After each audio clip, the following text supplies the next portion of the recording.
هو الرئيس جمال عبد الناصر مات امتى؟ طبعا لا يخفى على احد ان جمال عبد الناصر توفى في ليله 28 سبتمبر سنه 1970، لكن الرئيس السادات كان له راي تاني. تعالوا نشوف بيقول ايه كده.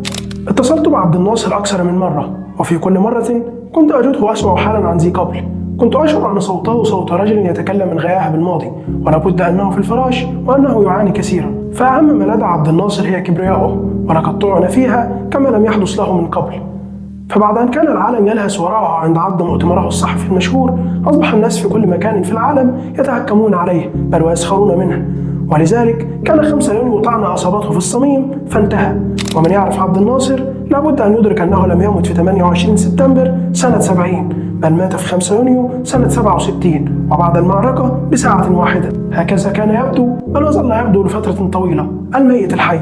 صفرة الموت كانت تغطي وجهه ويديه، رغم أنه كان يسير ويتحرك وينصت ويتكلم.